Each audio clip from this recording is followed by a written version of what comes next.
Disculpe, señor fiscal, puede continuar. No sé desde qué momento comenzó la falla técnica. No, está bien. ¿Está bien? Gracias.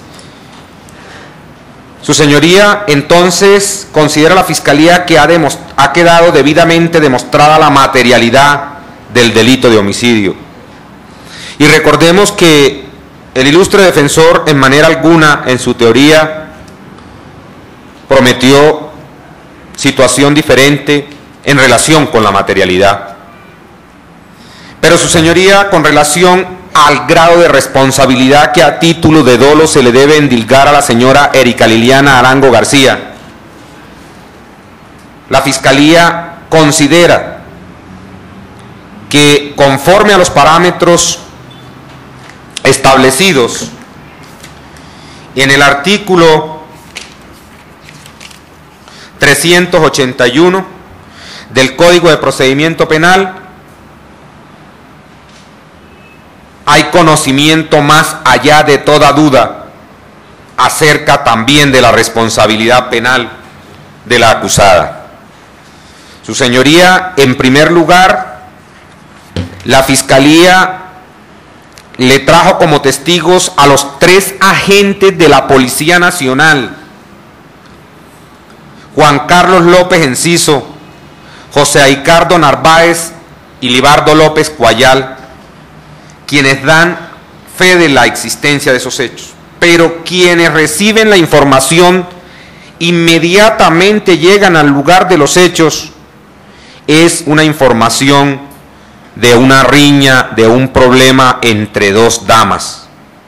Y que la información que reciben, su señoría, es que la autora de las lesiones que ocasionaron la muerte finalmente a Rodríguez Sarmiento no fue otra que la hoy identificada como Erika Liliana Arango García, que no se enteraron en ese momento de la existencia de terceras personas en el enfrentamiento entre ellas 2, ni de terceras personas como presuntas colaboradoras o participantes en la realización de la puñalada mortal a María Elena Rodríguez.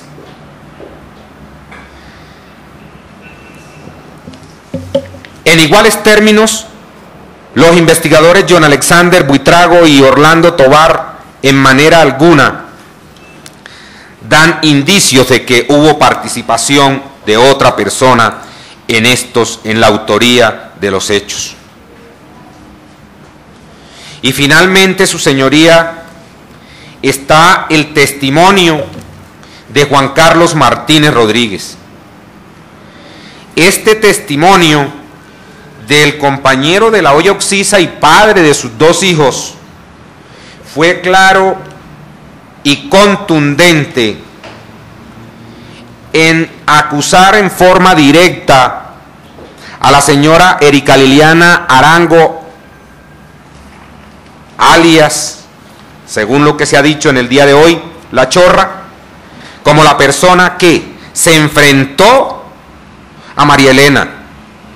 Se enfrentaron las 2 a cuchillo y que su señora olla oxisa le dio una puñalada en el pómulo, en el ojo a Erika Liliana, y que da la espalda para salir a correr y Erika Liliana le propina la puñalada por la espalda. Notemos, su señoría, que esta afirmación encuentra respaldo probatorio con el dictamen médico legal de necropsia, cuando respecto a la trayectoria de la herida, efectivamente la trayectoria es anterior. Y eso no tenía por qué saberlo realmente en esos términos el testigo Juan Carlos Martínez Rodríguez. Señoría, este testimonio de Martínez Rodríguez no se encuentra aislado para decir que se le crea por sí solo. Este testimonio está corroborado por 3 agentes de la policía nacional que conocen de mano del hecho. 3 agentes que no tienen ningún parentesco ni con la señora Erika Liliana ni con la señora María Elena Rodríguez y mucho menos con el señor testigo Juan Carlos. Por lo tanto, no observa la Fiscalía que se demerite el testimonio de Juan Carlos Martínez y antes, por el contrario, con estos 3 testimonios de los agentes policiales, adquiere fuerza probatoria y poder demostrativo. Pero su señoría, uno de los agentes de la Policía Nacional en el día de hoy reconoció al sujeto apodado alias El Chorro en la fotografía que se le puso de presente, documentos que fueron introducidos por la defensa y que se han ordenado tener como prueba en este juicio, y que en la información de primera mano que reciben, nadie dio información del Chorro, y mucho menos que éste haya sido el autor de la puñalada mortal a María Elena. Luego entonces, su señoría, el testimonio de Juan Carlos Martínez Rodríguez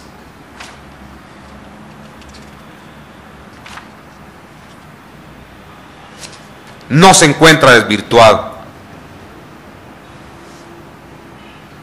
y endilga toda la responsabilidad penal en la autoría de la puñalada a la hoy acusada Erika Liliana Arango. Por lo tanto, considera el suscrito fiscal que la responsabilidad de la misma está debidamente comprometida en estos hechos de homicidio doloso simple que han sido adecuados. Pero su señoría, por parte de la defensa se han traído 4 testigos a este juicio. Y el primer testigo está dado por el señor Giovanni Alberto Suárez Ballesteros, quien tenía un restaurante junto al lugar de los hechos.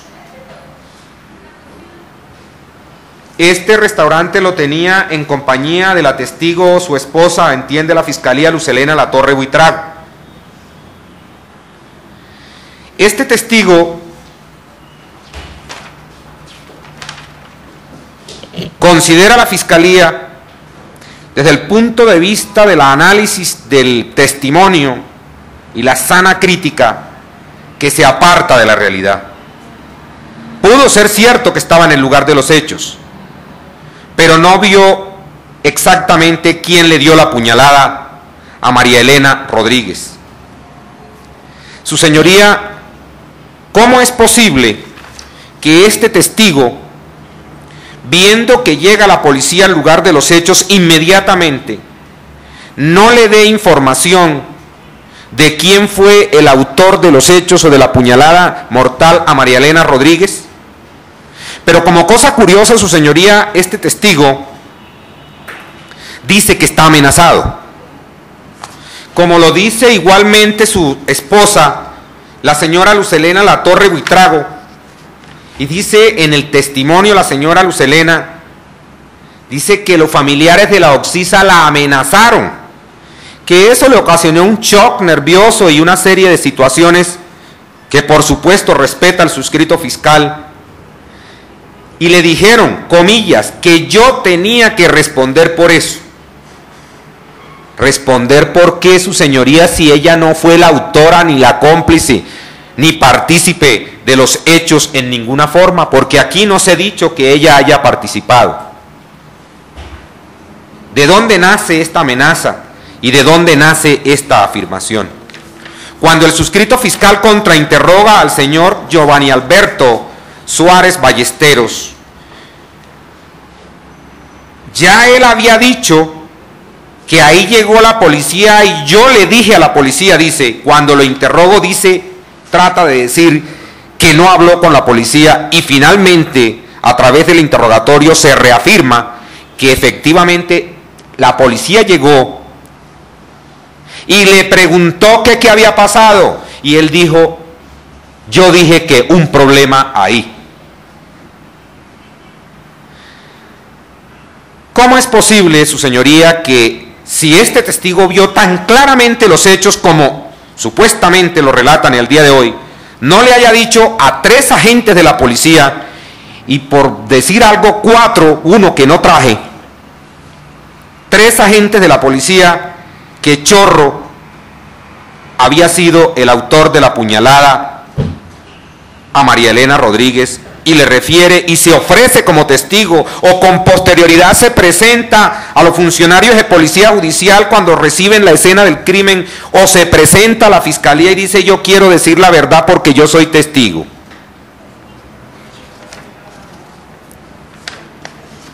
Su señoría también trajo la fiscalía el testigo de la doctora Eda Ariana Triana, al cual la verdad no veo qué referirme, porque probatoriamente ni le quita ni le pone a la investigación y a este juicio. Porque si efectivamente ella realizó unas labores de identificación, entiende la fiscalía, de alias Chorro, pues es que aquí se ha dicho en este juicio por los testigos y por el propio Juan Carlos que ahí apareció una persona con un cuchillo, a quien él con un palo le dio, y este huye para el centro comercial. Y habla del chorro y la chorra, de tal suerte que el suscrito no le ve mayor análisis a esta labor. Pero su señoría, para rematar, encuentra el suscrito, desde luego, que este análisis de alegatos conclusivo, con todo respeto para todas las partes. Se trae al padre de la acusada, señor Luis Carlos Arango Gutiérrez, quien no estaba presente en el lugar de los hechos. Por lo tanto, no puede decir quién fue o quién no fue el autor de los hechos. Porque ¿dónde estaba el señor Arango Gutiérrez? Estaba en la calle 23 con carrera primera, y los hechos ocurrieron en la calle 17 con carrera 15. Luego no estaba. Pero su señoría causa curiosidad probatoria que el chorro, después de supuestamente haber ocasionado la herida mortal a la olla oxisa, se vaya de la calle 17 con carrera 15 para la calle 23 con carrera primera, y todo ese transcurso, su señoría, con un cuchillo en la mano para írselo a mostrar al padre de Erika Liliana y decirle: allá se envainaron esas 2 hembras y yo envainé, o me envainé, porque yo fui el autor de la puñalada, palabras más, palabras menos, a María Elena, y aquí le muestro el cuchillo. Eso dijo él en su testimonio en el día de hoy, en su presencia, su señoría. Esta persona tiene un récord de cárcel penitenciario, y esos documentos fueron anexados por la defensa en el día de hoy. ¿Cómo va a darle una puñalada en la calle 17 con carrera 15, un cuchillo, una puñalada a una dama, guardar el cuchillo y arrancar hasta la calle 23 con carrera primera para mostrárselo al padre de la hoy acusada y decir que ese era el cuchillo, palabras más, palabras menos, que había utilizado? Su señoría, estos testigos se apartan de la verdad, se apartan de lo verdaderamente ocurrido. En consecuencia, su señoría, considera la fiscalía que se les debe restar la credibilidad del caso a estos testimonios y solicitarle entonces respetuosamente se profiera inicialmente sentido de fallo condenatorio en contra de Erika Liliana Arango García como autora del delito de homicidio doloso simple, contemplado en el artículo 103 del Código Penal, de que hizo víctima a María Elena Rodríguez Sarmiento y consecuencialmente se dicte la correspondiente sentencia condenatoria. Gracias, su señoría. Gracias, señor fiscal. No, perdón, tiene el uso de la palabra el apoderado de la víctima si quiere intervenir. Muy buenas tardes, su señoría. En primer lugar, considero que es bastante importante resaltar cuál es la finalidad que nos trae a nosotros acá, a este proceso. Y es necesario resaltar que uno de los fines que nos tiene acá a todos debatiendo la responsabilidad o no de la aquí sindicada es la protección a la vida y la integridad personal que resulta de especial protección, derivado no solamente de ámbito constitucional, sino también legal, incluso a nivel de bloque de constitucionalidad.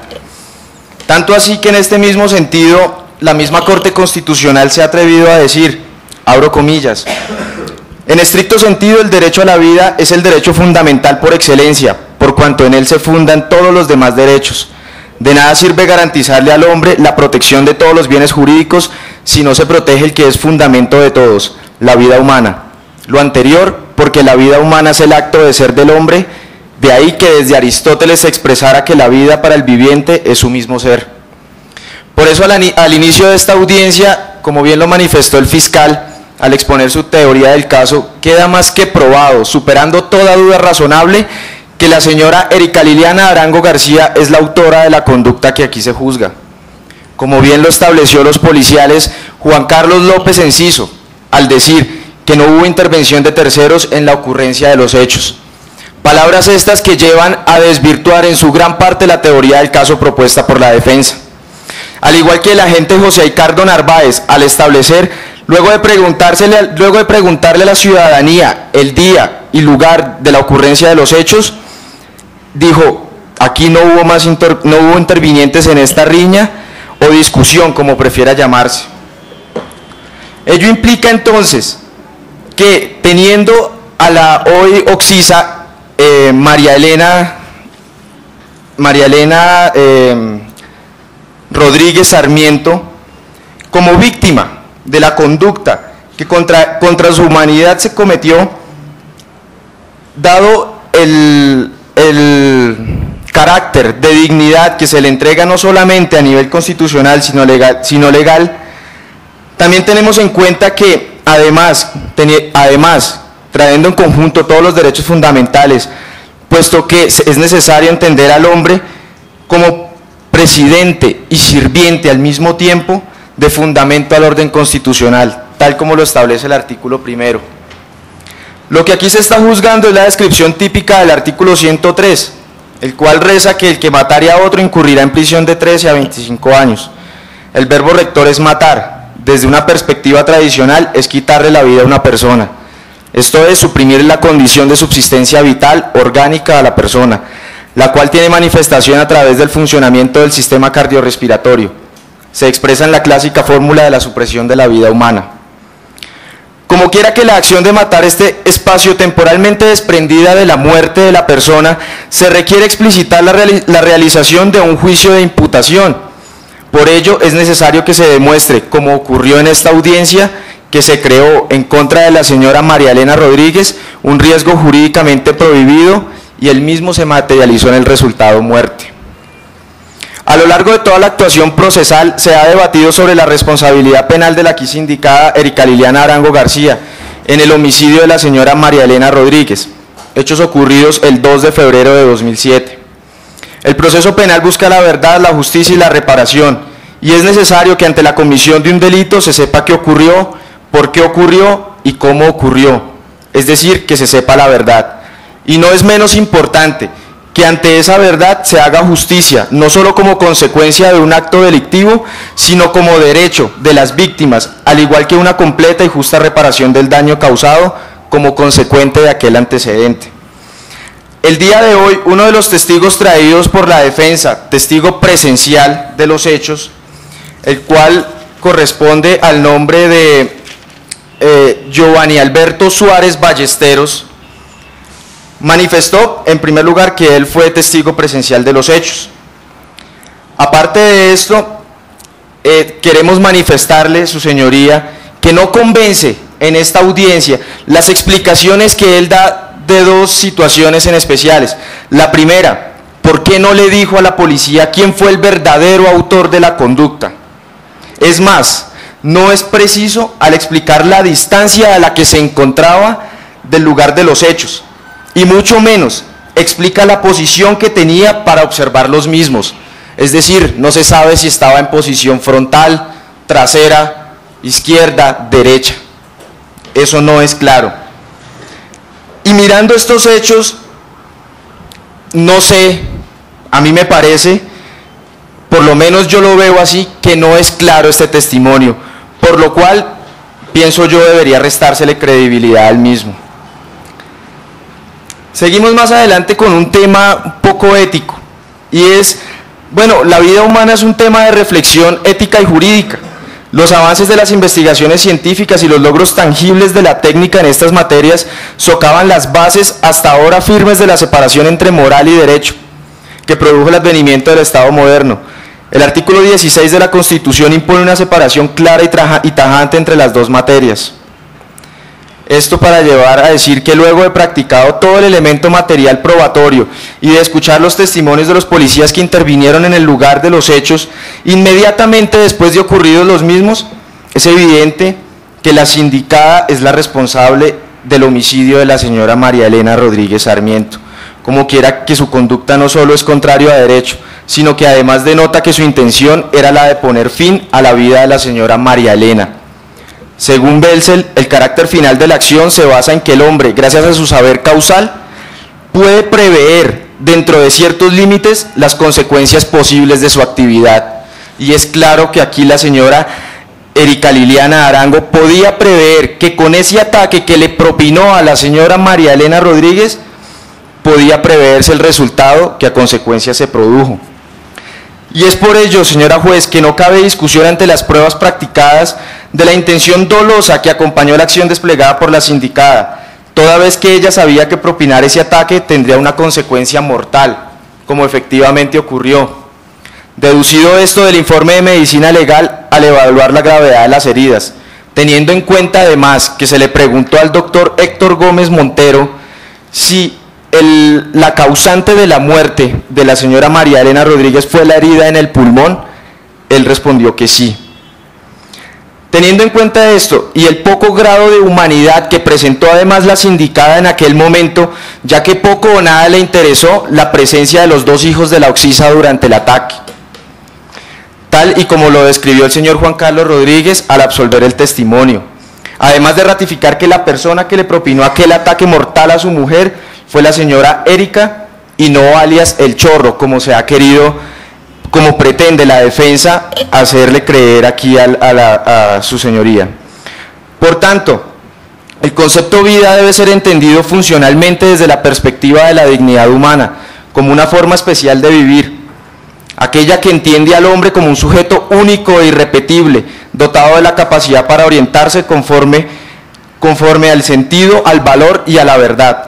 Ello implica, como lo ha dicho la doctrina con fundamento en la antropología filosófica, el entendimiento del hombre como un ser responsable, capaz de determinar su propio destino vital y personal, de acuerdo a sus propias valoraciones y a su visión del mundo, producto de su condición de ser racional que implica su autonomía moral, en el sentido de la conciencia valorativo. Fundamento de la libertad, lo cual lo hace diferente de los demás, pero idéntico correlativamente como ser único. Es decir, la señora Erika Liliana Arango García tiene la plena capacidad para saber que un ataque con un arma blanca propinado a la altura de la espalda podría tener las consecuencias mortales que efectivamente tuvo, por lo cual ese desvalor de acción propiciado por ella nos lleva a concluir que su conducta, fuera de ser una conducta típica antijurídica, como quiera que se afectó el bien jurídico más importante para cualquier ser humano, como es la vida, se logra inferir su culpabilidad, entendiendo esta última no como el vínculo psicológico entre el autor y el hecho, sino como un juicio de reproche que se hace al sujeto, porque habiendo podido ella respetar el derecho, no lo hizo. y por tanto, esa misma conducta debe ser sancionada de acuerdo con las penas imponibles por el Estatuto Penal para este tipo de delitos. Es claro el reporte de medicina legal al describir los ataques sufridos por la Oxisa, es decir, fue un ataque certero e idóneo para causar el resultado final sobre la vida de la señora María Elena Rodríguez Sarmiento. Sobre este mismo punto es importante tener en cuenta el informe del perito Héctor Gómez Montero, el cual hace un intento por descubrir ante esta audiencia las causas reales de lo sucedido sobre la humanidad de la Oxisa. En base a lo anterior, solicito a usted, señor juez, se declare penalmente responsable a la señora Erika Liliana Arango García por el delito de homicidio doloso en la persona de María Elena Rodríguez Sarmiento y sea condenada al máximo de la pena imponible para este tipo de delitos en el Código Penal. Gracias. Gracias, señor apoderado. Es tan amable, defensor, su intervención. Gracias, señora juez.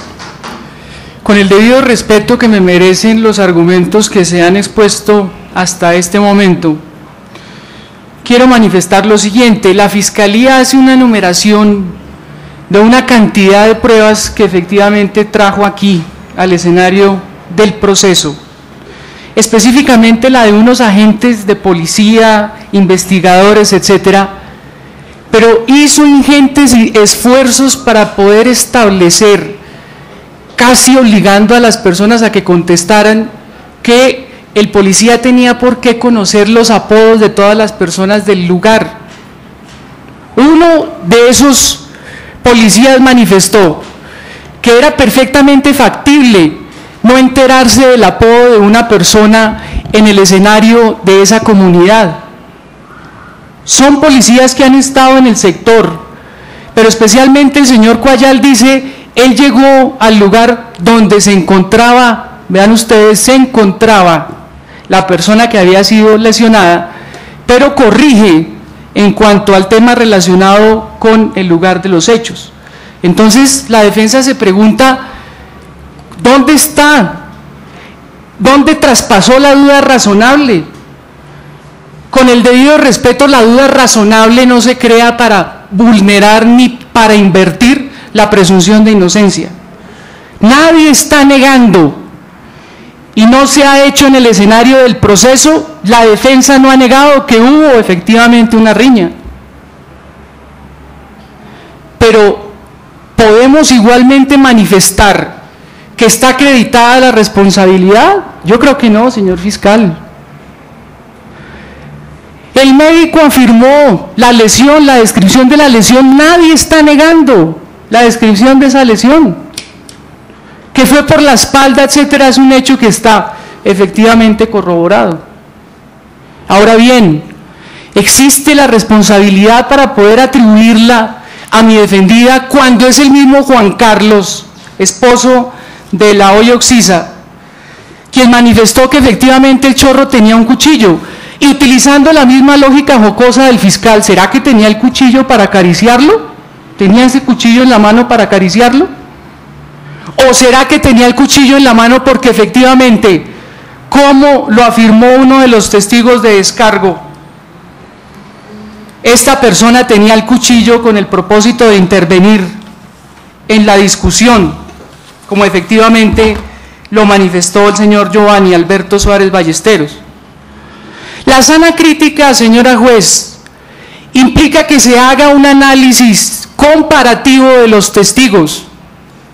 El señor Giovanni Ballesteros es una persona neutral, porque como ustedes lo escucharon, no tiene parentesco ninguno con las partes aquí involucradas en el proceso, y es testigo presencial del hecho. Él mismo, cuando rehabilitó la defensa al interrogatorio, dijo que efectivamente le había dicho a la policía, no se había referido al tema con la policía, pero ¿por qué? Es que hay que contextualizar las afirmaciones.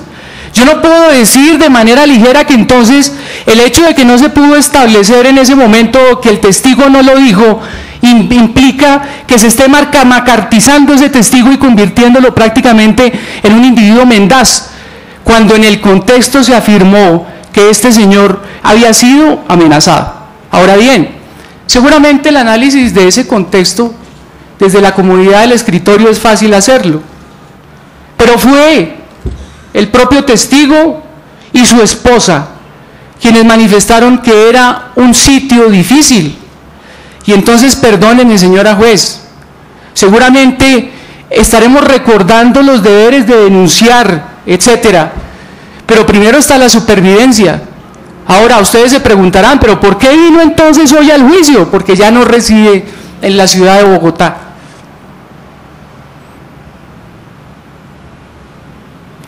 La autoridad efectivamente se dirigió al lugar de los hechos. La misma policía puso de presente que no había obtenido colaboración. Todo el andamiaje probatorio de la Fiscalía, se fundamenta en el testigo esposo de la olla Oxisa. Ese testigo sí parcializado. Adicionalmente a eso es una persona privada de la libertad. Es decir, podemos poner en tela de juicio su credibilidad. Y por supuesto que no son testigos iguales a los que trajo la defensa. Y no son iguales ni pueden serlo porque son testigos totalmente neutrales, dueños y propietarios de un establecimiento llamado La Frijolada, donde efectivamente pudieron apreciar el hecho. Ahora bien, si alguno de los intervinientes resiente el hecho de que no se refirió con exactitud a la distancia, hecho sospechoso sería que sí se hubiese referido a la distancia con exactitud. No podemos pretender que el testigo retenga todos los detalles a perfección desde el año 2007, desde febrero del 2007 hasta este momento. Por supuesto, el recuerdo se pierde y obviamente sería más un elemento de desconfianza si hubiese dado esos elementos con precisión absoluta. Afirmó una distancia que está efectivamente cercana al lugar en el cual ocurrieron los hechos, que justamente los pudo apreciar porque estaba en el restaurante. Este mismo señor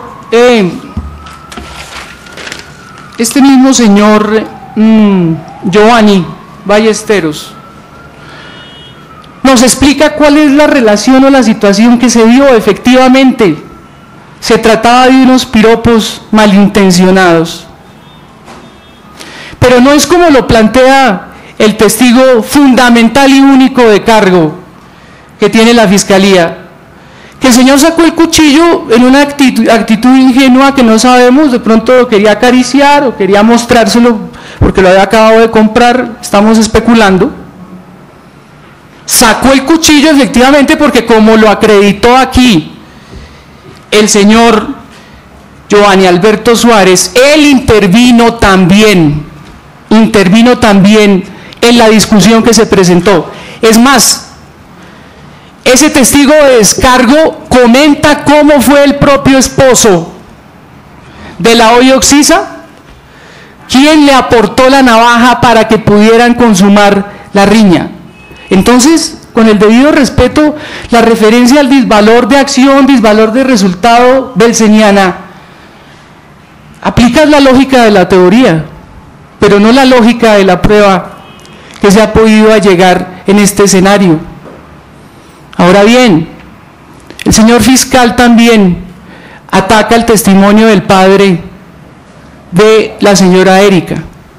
Hay que decir, señora juez, que la ley 906 jamás ha dicho que el testimonio, de acuerdo con la percepción del testigo, no se pueda analizar. Otra cosa es la prueba de referencia, etcétera. Pero tampoco se puede exigir de una manera palmaria y categórica que solamente se convierta en testigo aquel que haya tenido la percepción directa, porque entonces no habría posibilidad de valorar, por ejemplo, la prueba indiciaria. Ahora, reitero, de manera jocosa dice, es que se llevó cargando el cuchillo en la mano. Jamás dijo eso el testigo. Lo que el testigo dijo fue que había visto el cuchillo que él utilizó, que efectivamente él lo tenía, pero además nos relató la peligrosidad de este señor El Chorro, que no nos lo inventamos. Parece que la lógica fuera esa, cuando el señor fiscal dice que no le merece mayor análisis probatorio la actividad que hizo la investigadora de la defensa en torno a establecer de quién se trataba. ¿Qué hacemos si el señor es un delincuente? ¿O es que será? Y es otro de los argumentos que presenta la defensa. Cuando dice el fiscal es que el señor Chorro se va, pues claro que se va, es un delincuente. ¿O será que tenemos que pensar que él se iba a quedar en el escenario de la discusión a decir sí, efectivamente yo fui quien le pegó la puñalada, incluso cuando bien dijo este señor en el testimonio, el padre de mi defendida, que las había mantenido amenazadas y que además las ultrajaba constantemente? Entonces, el hecho de valorar el temor no es una actividad que nosotros digamos tiene que ser una actividad ligera. Eso hay que contextualizarlo. La defensa presentó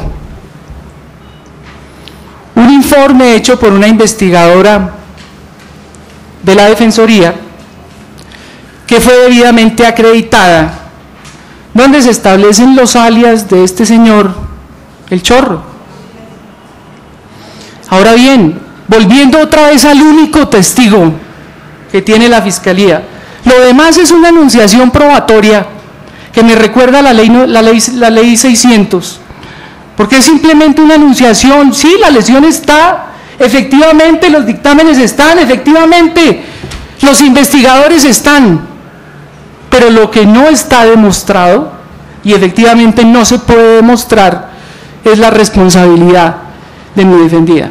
Volviendo otra vez a ese testimonio de cargo, él dice, no, él le pegó un palazo al señor y entonces el señor salió corriendo.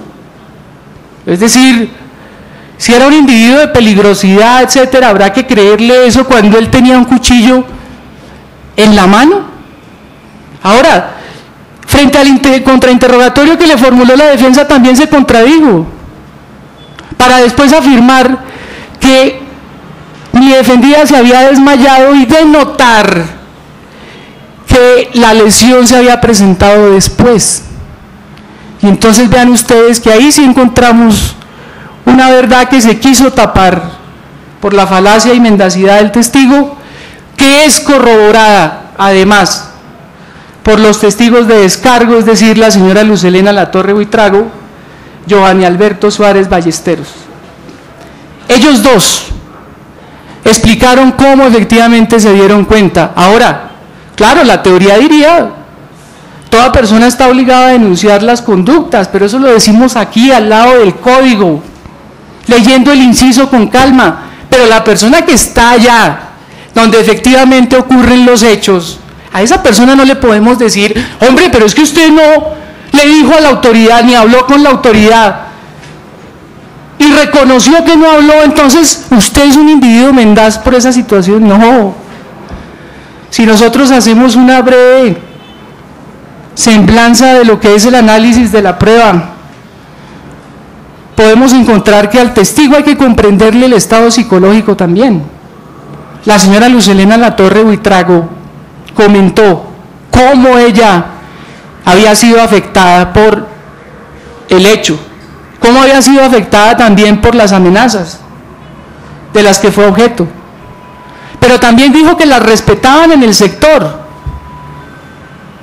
Señora juez, realmente la prueba que tiene la Fiscalía, y lo digo con respeto pero con firmeza, a pesar de la brillante exposición del señor fiscal, no logra demostrar su teoría del caso. Quiere enlazar, necesariamente quiere generar un vínculo necesario entre las pruebas que demuestran la materialidad y la responsabilidad, con fundamento en un testigo que es un testigo mendaz, con fundamento en un testigo quien fue que le aportó el arma, como lo dijeron los testigos de la defensa, que no tienen nada que ver con las partes, Porque fue él, de acuerdo con esos testimonios que escuchamos, quien le entregó a la OI Oxisa el arma para que actuara en la riña. Entonces la prueba no se puede manejar de esa manera, ni tampoco pretender encontrar ese nexo que advierte la Fiscalía. Luego entonces la sana crítica indica que si los testigos imparciales afirman unas situaciones fácticas que se están desvirtuando con un testigo parcializado, mendaz, y que entre otras cosas fue quien entregó el arma, está determinando que se está acusando a mi defendida de un hecho que no cometió. Ahora, no es culpa de la Defensoría o de la funcionaria de la Defensoría que este señor presente un número indeterminado de alias. No tenemos la culpa de que el señor sea un delincuente que sí es reconocido en el lugar, porque los mismos policías dijeron: sí, hemos oído mencionar al Chorro. Querría decir esto entonces que cada vez que aparece un testigo que no ha sido relacionado en las actividades de la policía, ¿estaría diciendo mentiras? Por supuesto que no. Con fundamento en esto, señora juez, le solicito la absolución perentoria de mi defendida. Gracias, señor defensor. ¿El señor fiscal va a controvertir los argumentos de la defensa?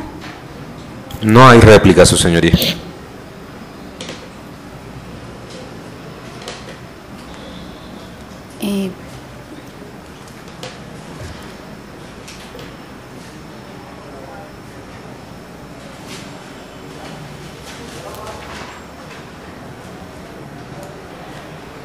Clausurar el debate de conformidad con el artículo 445.